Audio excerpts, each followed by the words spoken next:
All right, I'm continuing our Poor People's News number 10. Okay, so this is part two.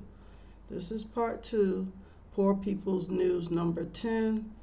That's speaking about Mexico and talking about, I think I got Canada's issue on this last of the clips. And Cuba's blackout. Oh my God, they're blacked out. So I forgot what all of these clips is for part two. So let's continue. And Nigeria president visited the UK. So that was a news bit that happened a few weeks back. By the time you hear this news, it's old news. Old news. Okay, I got old news, but still we need to be hearing the older news because we may have missed it, and it can give us some, it can help with our decision making and our future plans.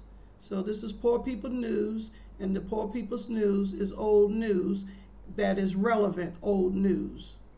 Okay? Thank you for tuning in. Let's continue. Next with Lisa Wilson now. Oh, and we had a state visit. The Nigerian president visited the UK, Prince Charles, King Charles. So here's a report on his visit. Nigerian President Tinubu visited King Charles. So let's hear. Because everything kind of leads to this dinner that is about 170 guests. We know that previously with the state visits for Nigerian leaders, which was General Gowon and then General Babangida, it was done at Buckingham Palace. But Buckingham Palace is undergoing a complete history-making renovation with an eye-watering price tag of about £369 million. So that is why the past state visits we've seen over the last few years have been at Windsor Castle. And of these 170 guests, they are handpicked. They represent all the high commissions and embassies from foreign countries, as well as past prime ministers, the Archbishop of York, the Archbishop of Canterbury, as well as select individuals and high-profile guests and public figures that obviously will have a significance to both countries. So it's an elite guest list, and if you're invited, it's one you definitely don't turn down. So it's one of those things that between diplomacy and ceremony, and as you said, pomp and circumstance, the state banquet is seen as when both sides of the table, both countries being represented, really lay their cards on the table.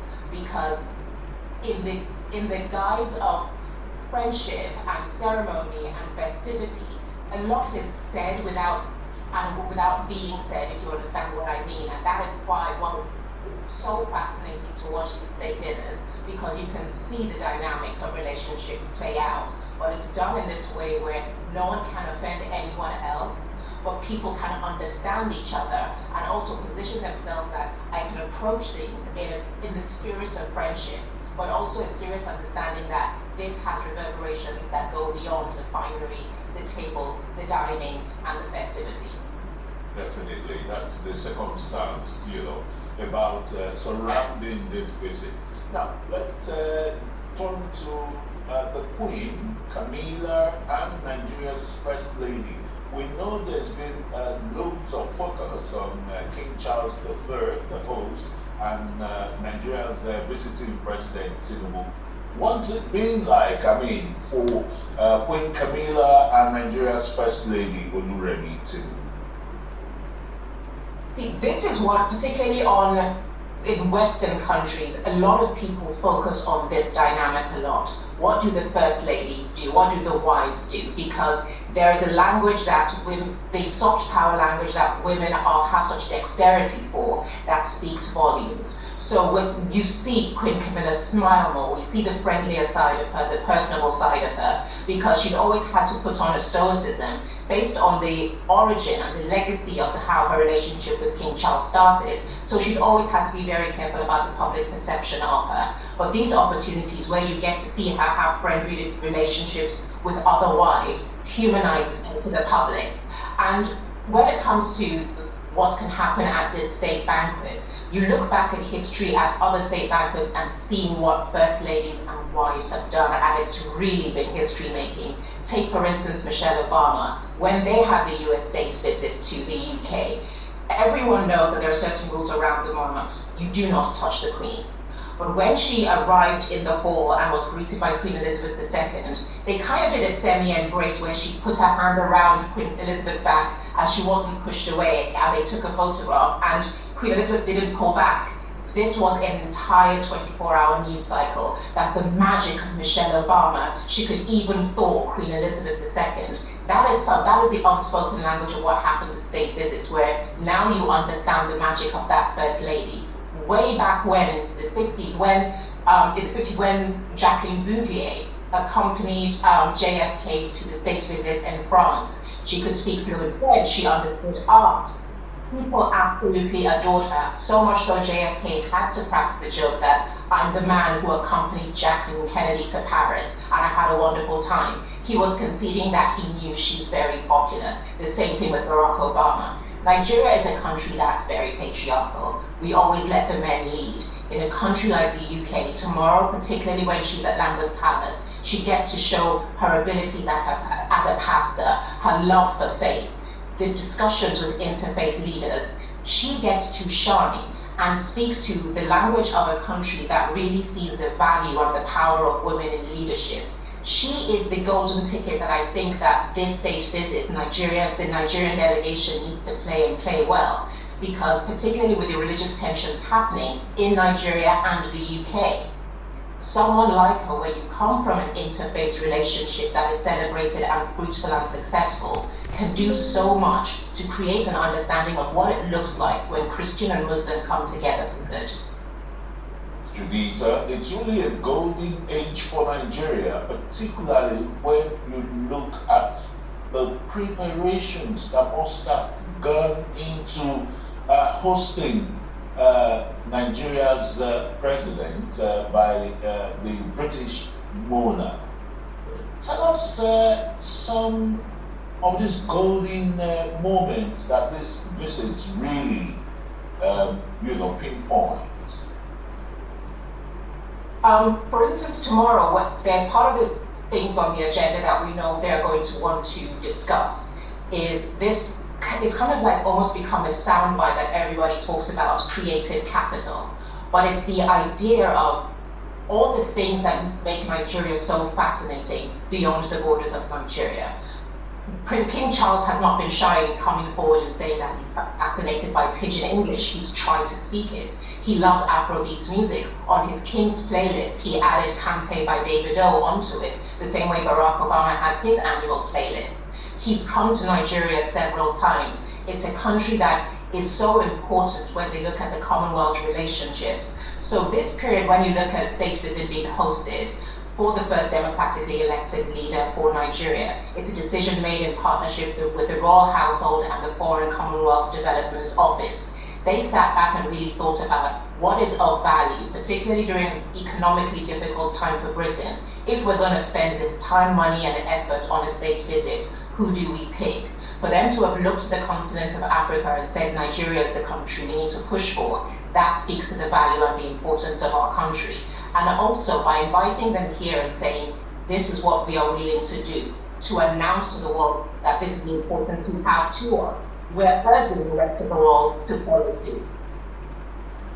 Thank you so very much, and very warmly indeed, Judith, our royal correspondent in London, giving us a blow-by-blow account of the President Tinubu's itinerary with the British monarch on his royal visits.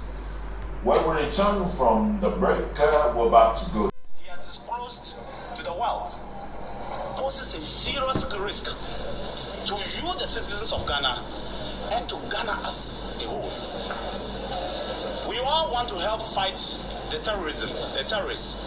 We all want to quench it. And we partner with various countries, including the United States. But no government should be allowed to ask a foreign country without a formal agreement to use our territory to bomb attack or kill anybody without our permission. And the foreign minister needs to immediately brief the people of Ghana through parliament. How that happened, what permission they used, under which agreement that this was allowed for, and what is it for Ghana? You cannot put us in harm's way and get nothing out of it. I think that it's not a good decision. It should never have happened. And the foreign minister needs to know that any Ghanaian today is in harm's way. Remember, these terrorists are not just in Nigeria. They are in Nigeria working actively against the government and the people there. They are in Togo working actively against the people there. They are in Ivory Coast, Northern Ivory Coast, working actively against the people and the government. They are in Niger, they are in Mali, they are in Burkino Faso, they are Mauritania. They are around us. Totally. We are one of the few countries that we can say that we have not been attacked, even though our citizens have died. We are literally inviting them by the statement of what the foreign minister has said. What he has Government minister and senior figure in the African National Congress will face bribery charges, South African state prosecutors said on Tuesday. Zizi Kodwa was arrested in 2024 while serving as Minister for Sports and Arts. He was accused of taking $85,000 in bribes in connection with contracts to upgrade and maintain software systems in Johannesburg. The local prosecutors withdrew the charges months later, saying the prospects of a successful prosecution was slim. National Authority briefly reinstated the charges in January before setting them aside once again. Now state prosecutors have decided to pursue the case. Data from 2019 suggests that corruption could have cost South Africa more than $31 billion, then about a tenth of the country's GDP. Earlier this month, ANC MP Vincent Smith became the first top official to be jailed on fraud and corruption charges. African Cameroon's National Assembly has a new president. Deputy Theodore Datour was elected Tuesday, replacing Cavalier Yekie Jibril, who held the post for 34 years since 1992. Datour, from the Western region, served as vice president until now. His election was following a decision by the ruling RDPC party's Central Committee, opening a new era at the helm of the country's lower house of parliament. Cavalier, first elected to parliament in 1974, has been a fixture of Cameroon's political landscape for decades. Activist Nkonko Felix Abo called the election a test for the credibility, independence, and real role of our parliament. Cameroon. All right, let me squeeze in some business news because we know we need to figure out what our economy is going to be. So this is old news. Poor people's old news is a week old or 2 weeks old, but it's still relevant. We need to hear this 2-week-old poor people's news on business and our economy. Come on now, let's take a listen. Thousands of kilometers away can reshape the cost of living in Africa. Tensions around the Strait of Hormuz, a key global oil route, often drive crude prices higher. For import-dependent economies like Ghana and Zambia, that quickly means higher fuel costs and rising market prices. Nearly a fifth of the world's oil passes through the Strait of Hormuz. When geopolitical tensions threaten the route, global benchmarks such as Brent crude oil typically surge. For many African countries that import fuel, the impact travels fast, from national fuel pumps to market stalls. Affecting in so many ways, because some of the goods we sell are imported from there, so when the situation changes, we feel it almost immediately. Because of the fighting, several borders have been closed. As a result, those products can no longer reach Ghana as easily as before. At Makola Market, traders say rising transport and import costs are directly affecting their businesses. Price of affects what I sell. Looking for the importation, how, because if I'm getting it, let me say, if I'm getting it from Nigeria, bringing it here, it will be expensive if I'm taking it in the car. The charges they have to pay from Nigeria coming this place. Further south, the impact is also felt in landlocked Zambia, where transport costs play a crucial role in the price of everyday goods. If the cost of transportation goes up, definitely your goods and your services will go up. For someone that is in rural Zambia, the price of woods, the price of fertilizer goes up. For them to come to town to come and buy even other stuff, it will affect you and I, even if we are 1,000 miles away from where the war is being waged. From global oil routes in the Gulf to traders and farmers across Africa, distant geopolitical tensions can quietly shape the price of everyday life. Namibia's informal sector employs. In Namibia, small traders form the backbone of the local economy. Many have ambitions to grow, but say they lack the tools to take the next step. Access to financing remains one of the biggest barriers for informal entrepreneurs. Without formal registration, many cannot open business bank accounts or apply for loans. I heard about it, so I haven't gone into deep for me to know how I can register my business. I would like to register my business, whereby maybe I can get some funds or to increase my business. According to analysts, lack of information, not just fear of taxes, is one of the biggest obstacles. Most times people are discouraged to formalize their businesses because they think about the tax impacts and also filing their returns, just because they don't have the information, and a lot of people don't know. There is not that much growth if the government is not involved and the informal sector is not formalized, because they do not pay taxes and they also don't benefit from government funding. They don't benefit from the laws that protect small businesses or their employers or themselves as a whole. For Namibia, the challenge is clear: turn the country's vast informal economy into formal engine of growth. Experts argue the key lies in the education and outreach, especially in smaller towns where informal trade dominates. Congo in the capital Brazzaville, Rwasi oil film reels piled floor to ceiling contain a chunk of the history of Central Africa. Since 2019, Congolese director and documentary maker Hassim Tal Bukambu and a handful of volunteers have been trying to preserve this valuable archive with the aim of creating an audiovisual museum. We hold audiovisual archives that are unique in Central Africa, as we started filming very early on. So we inherited archive from both from the Free French Forces newsreels and everything that Congo produced at the time with a technician from ORTF. So in 1962, television arrived here. Opposite, you have the Radio Congo building, which later became a ministry, the Ministry of National Education. Founded in 1962, 2 years after independence, Tele-Congo became the first African television channel to broadcast south of the Sahara. The site will also act as a research consultation center for researchers, historians, journalists, and teachers. So here you are in what I call the Congo Vault. This is all the memory we have here from the 1940s onwards, and for the record, the oldest images filmed in the Congo date from the 1920 to 26, notably those used in the film Congo Ocean. The tapes document everything from sports, matches, concerts, and musical recordings to news broadcasts and the litany of the Stalinist-style trials held under the government that ruled Congo-Brazzaville from 1968 to 1990s. It's about promoting national identity, national culture, archives, and memory. And because we have a predominantly young population in Africa under 35 years of age, we need to delve into the history in order to meet today's challenges. And that means in particular embracing every aspect of this country's history. Once the restoration work is complete, the archivists hope to digitize their trove with the help of France's National Broadcasting Institute. Tele-Congo has been declining, a victim of underfunding and competition from commercial channels even before the country was ravaged by civil war in 1997 to 1999.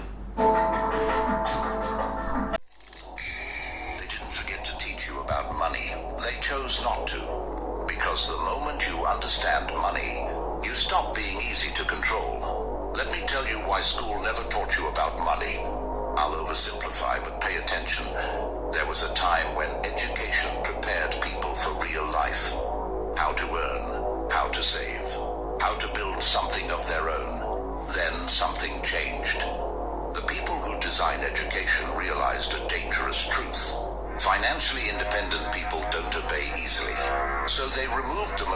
powerful knowledge from the system, not by accident, by design. They taught you algebra you'll never use, made you memorize the mitochondria, forced you to recite dates of wars you didn't fight. But no one explained compound interest. No one explained credit score. No one explained taxes, leverage, or building assets. Because that knowledge creates options, and people with options are hard to control. They don't need owners, they need workers. They don't need entrepreneurs, they need employees. So the path was laid out for you. Graduate, take on debt, get a job, stay quiet. Repeat for 40 years. Anyone who understands power knows this truth. An educated population is dangerous. So they gave you a degree, but not real-world skills. A certificate, but not financial literacy. Now you're 25, drowning in debt, working paycheck to paycheck, and no one ever told you what a Roth IRA is. That's not because you're stupid. It's because you were miseducated on purpose. A lot of Nigerians do not know what we're talking economically and so on. Some are thinking in energy and International Monetary Fund and all of these global diktats upon this nation. They don't know. I mean, if you go back to the Kissinger report, 1974 Kissinger report, it was secret then because he was Secretary of State of America, but now it has to be public because of the law over there after 50 years or something like that. 1974 Kissinger report, it says explicitly there that the Nigerian people must not be given access to their resources, that they must be kept for the rich nations.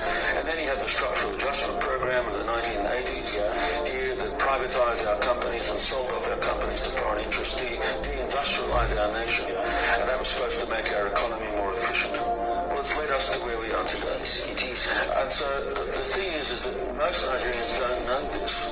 They don't know these economic policies, the simplicity of these things that will enable our country to be rebuilt and to become strong. Back in the 1970s, almost everything we consumed was made in Nigeria, and that's been systematically destroyed by foreign powers so that they can have access to our resources and we won't be using them on ourselves. That's why Nigeria has come. The International Monetary Fund is personally responsible for the economic condition of this country today. Oh my God, oh my God, oh my God. Poor people's news, poor people news. Let me share this that I got off of TikTok. But first, let me read that I got from Google about Canada. Come on now. It says the Canadian federal government does not directly own the primary east-west freight rail infrastructure. Instead, it regulates, while private corporations like Canadian National Railway and Canadian Pacific Kansas City own the vast majority of tracks, including the major coast-to-coast cargo corridors. Okay, so I asked AI on this Google. I Googled and asked that question, what about Canada's ownership with the railroad? And that's what they came back with. Let me finish reading this Google saying, freight railroad ownership, CN is privatized in 1995, and CP Kansas City privately owned on over 75. They own over 75% of Canadian tracks, including the vital east-west links. Okay. Now the government role is saying, this is Google, you can Google it, Canadian Rail. Government role, Transport Canada. Transport Canada regulates interprovincial railways, but does not own the commercial tracks. Okay, so that's Transport Canada. They regulate it. Then they got the passenger rail. VIA Rail Canada is a federal crown corporation, provides passenger service, but primarily operates on trackage owned by CN or CPKC. Okay, Canada, Kansas City. Exception, the federal government owns some specific smaller or specialized lines such as the Hudson Bay Railway, but that's it. So historically, I'm going to finish reading, The government was heavily involved in creating these networks, such as with the Canadian Pacific Railway Charter back in 1881, but the ownership was transferred to private companies out of Canada to operate the national networks. All right, so now you heard what I read off of the Google AI. Now let me let you hear. So the United States just asked Canada for a $573 billion railway bailout. Not offered one, asked for one. The most powerful economy in the history of the world. The nation that has spent 2 years imposing tariffs, trade restrictions, sovereignty violations, and sustained economic coercion on its closest ally, just ask that ally to please restore the freight rail service that American industry depends on to function. Because the North American railway system, it turns out, is Canadian. The trains are Canadian. The tracks are Canadian. The logistics networks that scheduled the movement of American grain, American auto parts, American crude oil, American chemicals, American lumber, and American consumer goods are headquartered in Montreal and Calgary, 2 of the 7 Class I railroads in North America, Canadian National Railway and Canadian Pacific Kansas City, are Canadian-owned, Canadian-operated companies that run extensive networks inside the United States on American soil, carrying American freight, connecting American cities. And when Canada redirected its trade away from the United States toward global markets, the railways followed the trade. The trains that used to run south to Chicago and Detroit and Memphis are running east to Halifax and Montreal and west to Vancouver and Prince Rupert, because that's where the demand is now.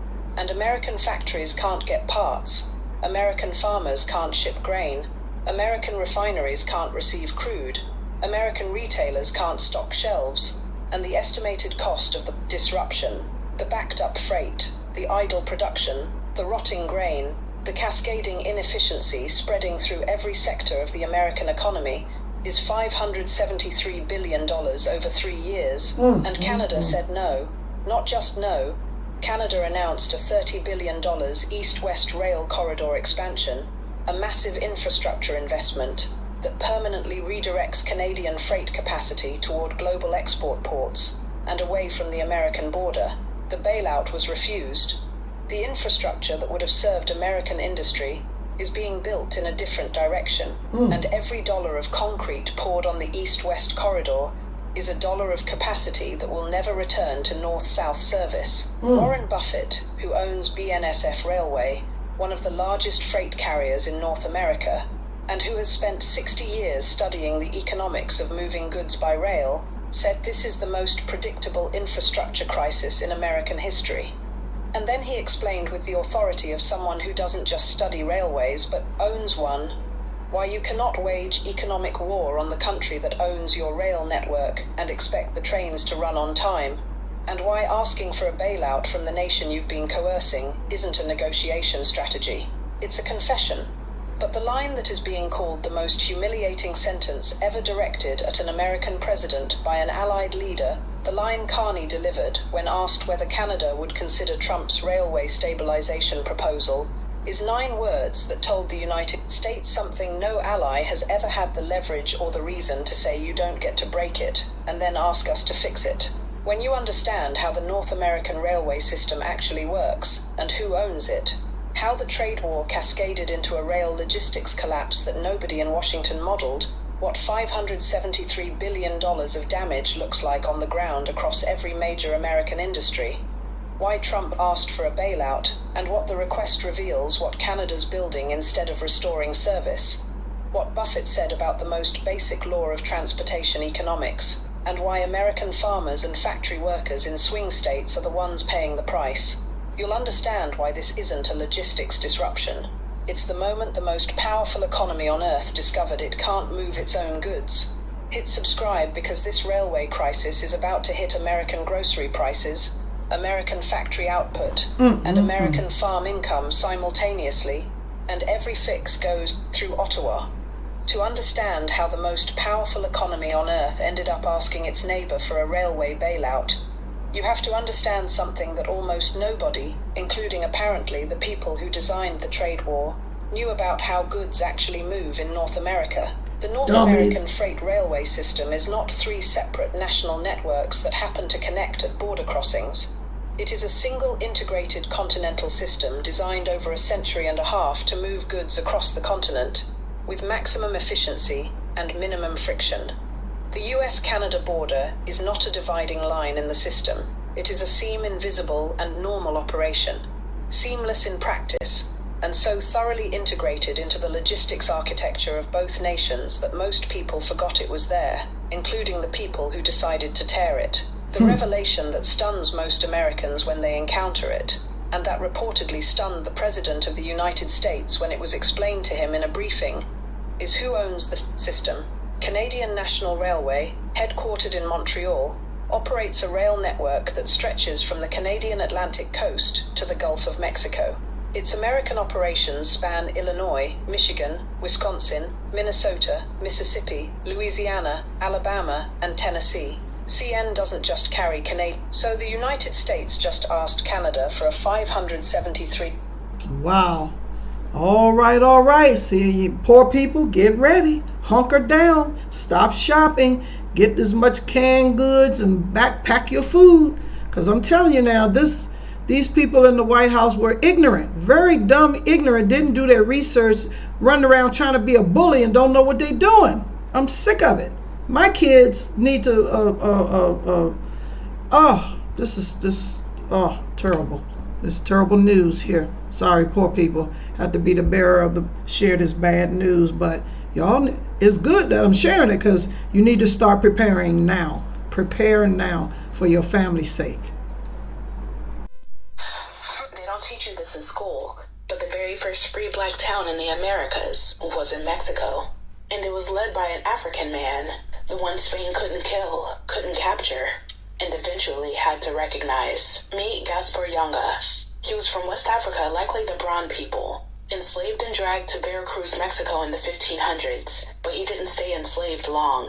By 1570, he escaped into the mountains with a group of Africans and built a maroon settlement. And for decades, Spain sent armies to destroy it. And for decades, Yanga's people fought them off. They raided caravans, burned plantations, freed the enslaved, and forced the colonial government to admit they weren't going anywhere. By 1609, Spain launched a massive military campaign to wipe Yanga's community out. But Yanga was strategic. His people knew the mountains better than anyone. They fought Spain's soldiers to a standstill. And here's the part that really flipped the script. Spain surrendered.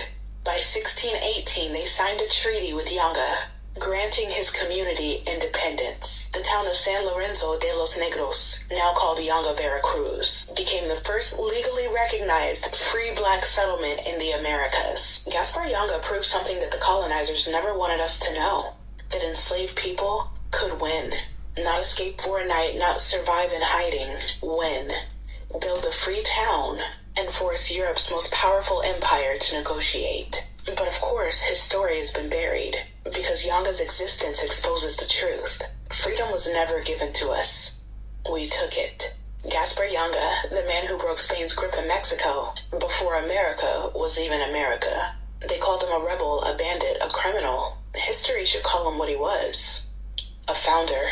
And the land that his people fought for still bears his name. Say his name. Gaspar Yanga. Gaspar Yanga. All right, I said his name. So now let's continue. I'm closing out now with some more important news bits that I've captured. Oh, Cuba is in a blackout. No electricity. Can you imagine? No electricity in Cuba the past month or so going on. Foreign oil that Cuba relies on for electricity generation. For more now, let's get you to CNN's Patrick Ockman, who joins us from Havana. Yeah, hi there. And as you said, Cubans are certainly used to blackouts. But what's concerning about this is a nationwide power outage. We don't know what the reserves of Cuba's oil are at this point. The government has said, government officials have said that they only got oil about 3 months ago and have not had any since then. So it really is a concern about whether or not they can get the power back on at all. At this point, pockets of electricity have been restored across small areas of the island. Most of Havana, where I am, is out. There's no power here, so we're lucky enough to have generators and some fuel stored. But otherwise, people are just waiting for the power to come back on. The longer that goes on, fuel for generators runs out, batteries die, and then people's food begins to spoil as the days go on. So right now it's an inconvenience, one that Cubans know all too well. But of course, concern is as the days go on, as they very well could, this becomes something much more desperate, perhaps even a humanitarian crisis. Which very much begs the question, with Trump's threats to the country, what, if any, are the long-term plans for Cuba at this point? I mean, people are, as you report, coping on a sort of daily basis. They're pretty resilient. What's kind of long-term view at this point? People are incredibly resilient, but there are limits to everything, and there are limits to Cubans' patience. We've seen people out protesting over the weekend. We actually saw people trying to burn down the Communist Party headquarters in this small town. The government, of course, has cracked down very hard on that kind of protest and that kind of what they call vandalism. So there is concern here. This is going to get out of control. People need to have power. They need to have water, which you don't when the power is out here, which is so often out with the old blackout, with the ailing infrastructure collapsing more and more. So the Trump administration has called on the Cuban government to open up economically. There were some reforms announced last night, but not as dramatic reforms, certainly as many in the Cuban exile community would like to see. We also know from the New York Times and the Miami Herald that the administration is trying to push top leadership like Cuban President Miguel Diaz-Canel from power. It's good to have you, Patrick. Thank you. At 10:30 in the morning, it's not no need for the lights, at least at that time of the day. It's good to have you on a generator, at least providing us with reports. Thank you. We invite you to check out more of CNN's coverage of the crisis in Cuba. Patrick Altman wrote this piece for our digital platforms. He highlights some of the politics surrounding Cuba, including President Trump's belief that Cuban exiles will soon be able to return to their homeland. Well worth a read there. CNN Digital. That was Dr. Roxanne from the University of Cambridge there. Well, for the Iranian people, urged by President Trump to take over your government, in his words, these are deeply traumatic times. A short time ago, I spoke to Arash Azizi. He writes about Iran, the Iranian people, and is also author of the book, What Iranians Want, Women, Life, Freedom. I asked him for his assessment of the first few weeks of this conflict. I think so far, everything that has happened in the war has been quite predictable. We could see that Israel and the US will try to decapacitate the regime. I could see that there would be no mass uprisings like they were calling for or imagining would happen. We could see that the Islamic Republic would probably keep its cohesion at this level, that it would hit back at countries around the Persian Gulf, and it would try to regionalize conflict. So far it's actually been pretty predictable. It's from here that things get a bit dicey and harder to predict. Both sides have both an interest to call it quits at this point and end, but they also have incentive to continue. If things end at this point, Trump can claim a victory, but at the same time, Iran can also easily claim a victory. It can say that we survived, we killed their leader, we changed the leader, we went through a process, and we stayed in power.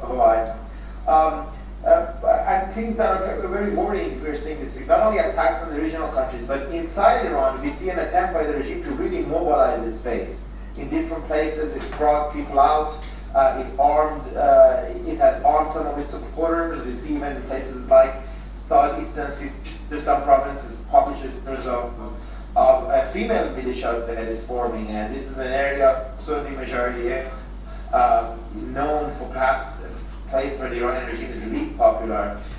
So there are concerns that the war could find new grounds inside Iran and become more of a civil war. And of course, the regional fronts also matter. There is Israel's threat on southern Lebanon and the threat of Houthis of Yemen to enter a new front effectively by closing down the bubble Mandela Strait. That's author and historian Arash Azizi there talking to me. Well, we're going to take a short break now here on BBC News. Thank you so much for your company. I'm back tomorrow live. Well, for the Iranian people, urged by President Trump to take over your government, in his words, these are deeply traumatic times. A short time ago, I spoke to Arash Azizi. He writes about Iran, the Iranian people, and is also author of the book, What Iranians Want, Women, Life, Freedom. I asked him for his assessment of the first few weeks of this conflict. I think so far, everything that has happened in the war has been quite predictable.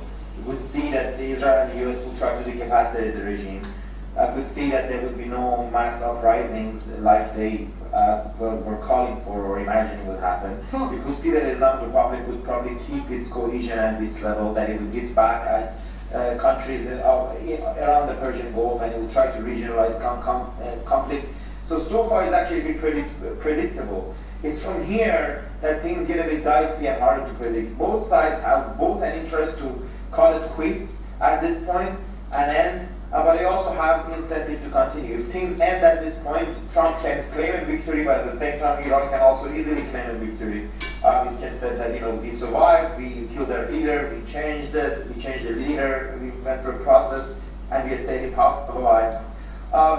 And things that are very worrying we're seeing this week. Not only attacks on the regional countries, but inside Iran, we see an attempt by the regime to really mobilize its base. In different places, it's brought people out. It has armed some of its supporters. We see even in places like southeastern Sistan provinces, publishes of a female militia that is forming, and this is an area, Sunni majority, known for perhaps a place where the Iranian regime is the least popular. So there are concerns that the war could find new grounds inside Iran and become more of a civil war. And of course, the regional fronts also matter. There is Israel's threat on southern Lebanon and the threat of the Houthis of Yemen to enter a new front effectively by closing down the Bab el-Mandeb Strait. That's author and historian Arash Azizi there talking to me. Well, we're going to take a short break now here on BBC News. Thank you so much for your company. I'm back tomorrow live. The deceased Ayatollah and shouting shame to America in spite of a significant security presence in the capital. And everybody feel the pain of killing Sayyid Khamenei, except if you are not human. But to those people that killed him, now I'm very sure they are regretting, because they have killed Khamenei of 86 years and Khamenei of 57 years in marriage, and say struggle continue until justice is given to the Palestinians. A group of 200 or so faithful gathered after prayers at the Abuja National Mosque, chanting anti-Israel and anti-US slogans and voicing solidarity with Palestinians. There was never an attack by Israel or America in anywhere in the world that is justified. Wherever they go, they wait for an interest. Their interest in Middle East is to wipe out Gaza. So the message is, if today is Gaza, tomorrow it may be somewhere. Therefore, wherever we are, being you Christian or Muslim, we should fight for humanity. And that is the message. Today is the day of the oppressed. The protest led by Nigeria's outlawed Islamic movement coincided with Quds Day, an annual international event in support of Palestine, raising fears of sectarian tensions and potential crackdown. Guys, what we have always been saying here on a daily basis, we are tired of this so-called democracy, we are tired. 2 days ago, the government of Burkino Faso finally said they are tired as well.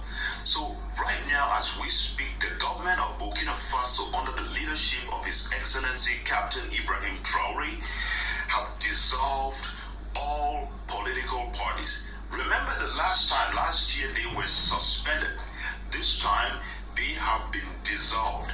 Every political party that was existing in Burkina Faso have now been dissolved, and the government have completely transferred all their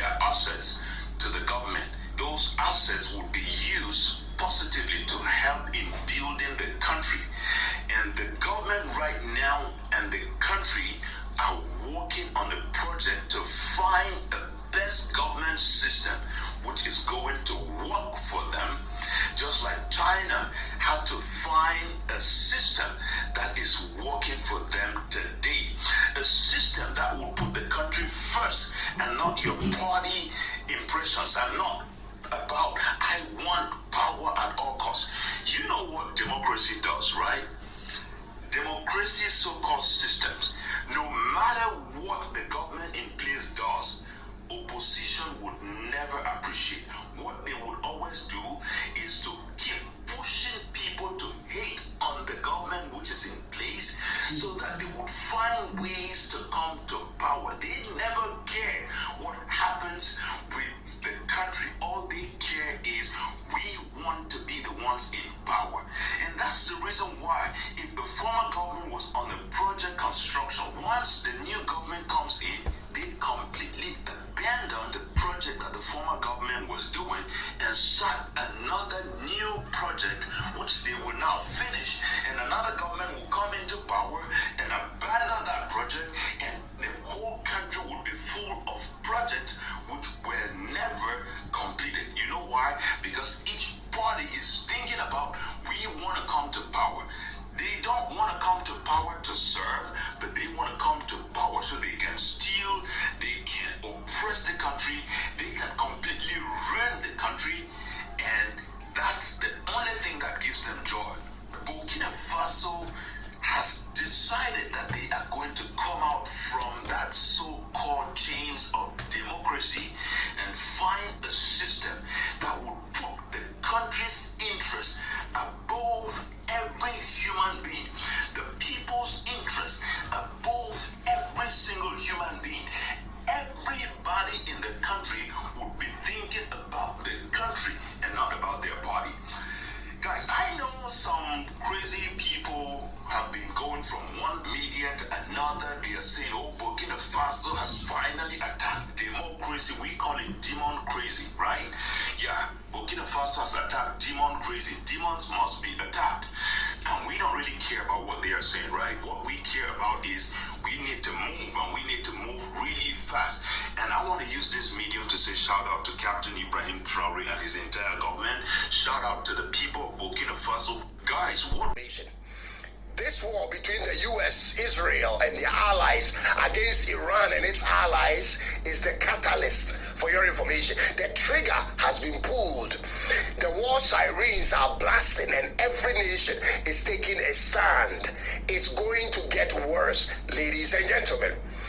The Middle Eastern neighboring countries Iran is sending bombs to will eventually have to retaliate. And when that happens, Turkey and some of the Middle Eastern countries that support Iran may join in, ladies and gentlemen. Therefore, black man, you that is a black man in the USA, in the UK, in the Caribbean, in Australia, you that is in Asia, you better figure out how you are returning home from now.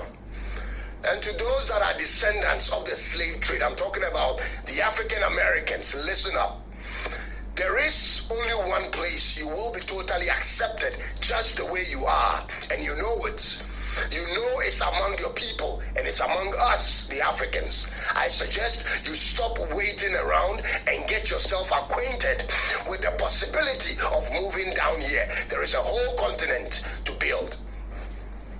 Iran will very soon run out of missiles. Mark my words. Very soon they are going to run out of missiles. In fact, right now, few Iranian missile plants have been hit. They will be forced to buy from China and Russia, and that may include buying nuclear bombs. As this war, ladies and gentlemen, as this war progresses, it will become more fatal and aggressive. And therefore, international diplomatic laws and agreements will be crossed.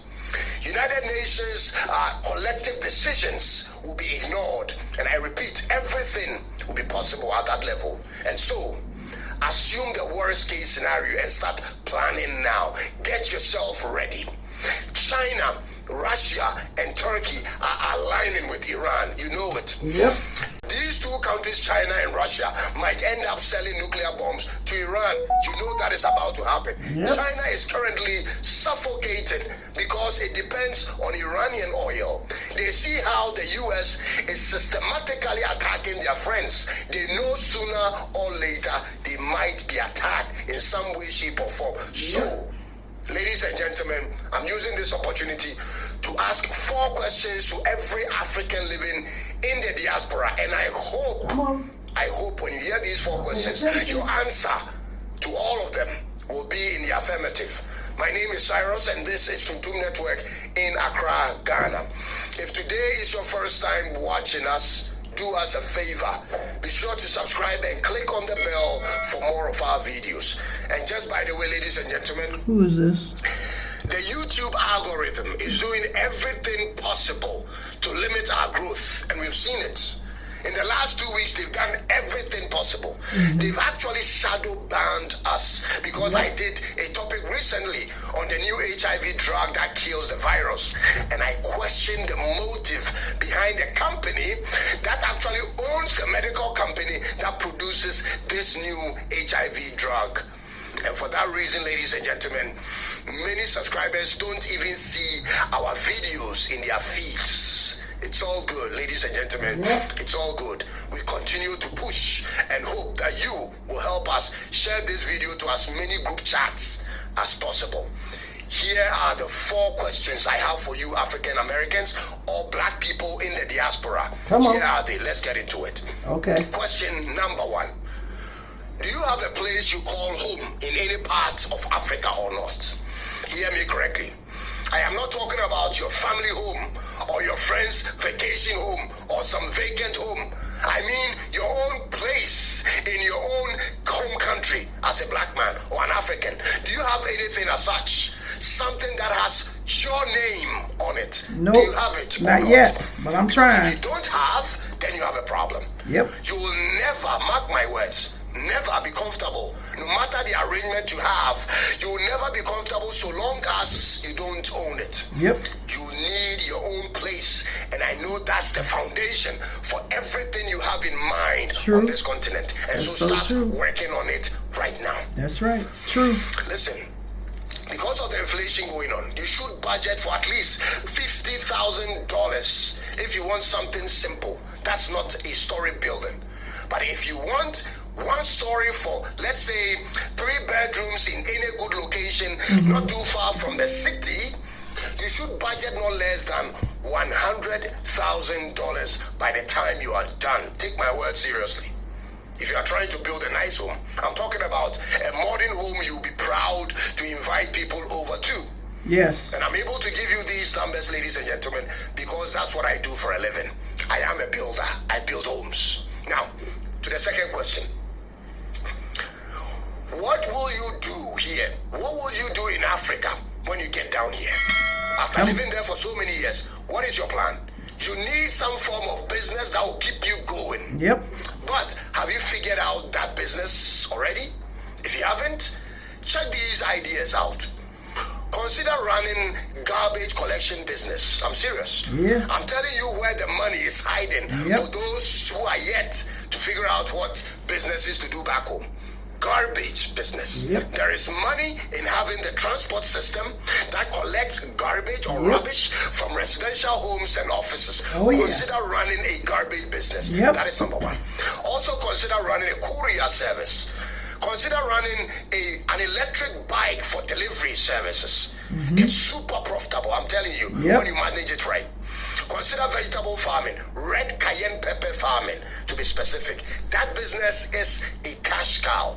If you learn to do it in a greenhouse system, ladies and gentlemen, you wouldn't even need so much land, and yet your output will be huge, and you'll be able to produce all year round. Ladies and gentlemen, there are plenty of things to do in any place you find yourself, in any part of Africa. You simply need to make up your mind and focus on one at a time. That's what is holding a lot of people back at this point in time. Ladies and gentlemen, my third question goes like this. How much do you have in savings from since you arrived overseas?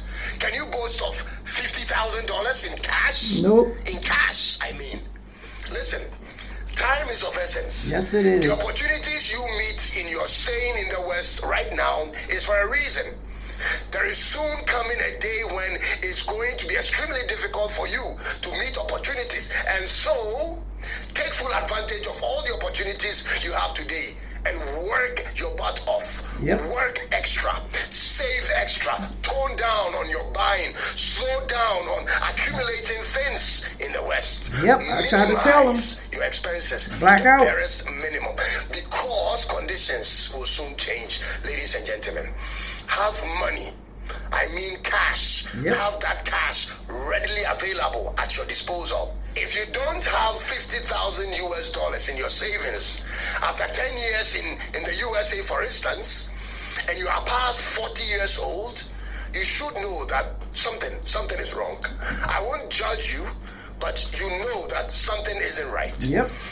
My final question to all Africans in the diaspora goes like this.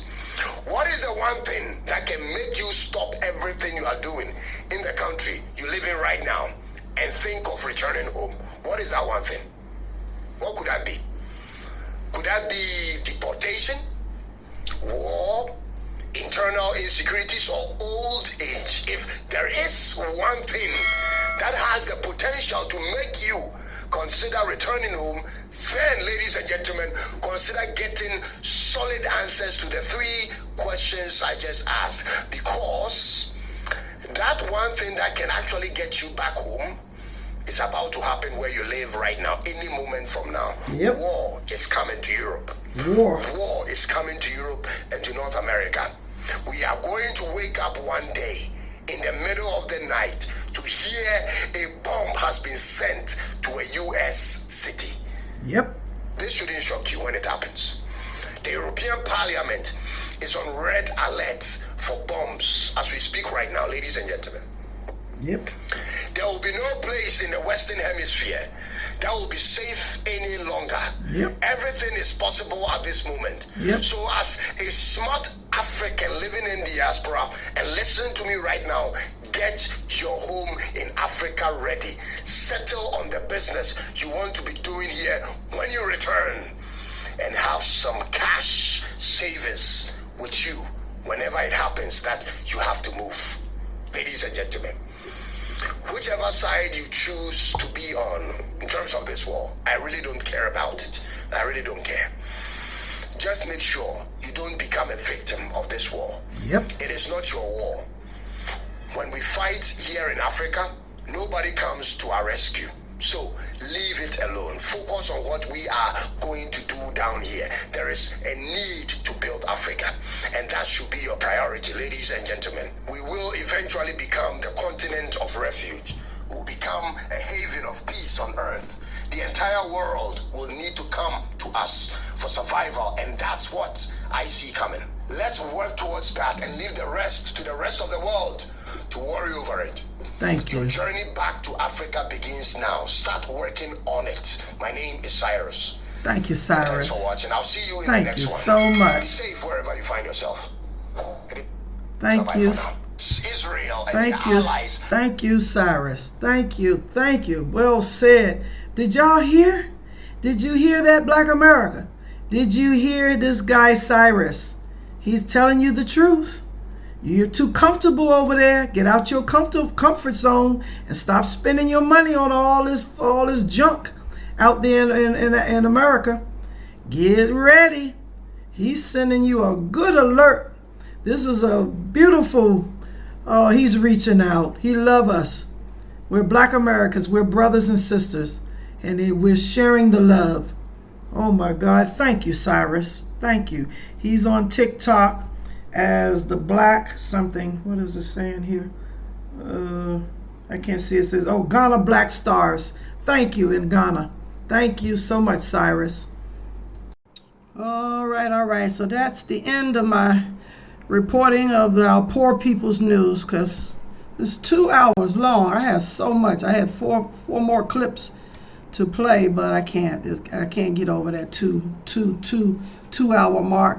I was trying to just only do an hour and a half. But thank you for tuning in, podcast audience. Thank you. Share, please share.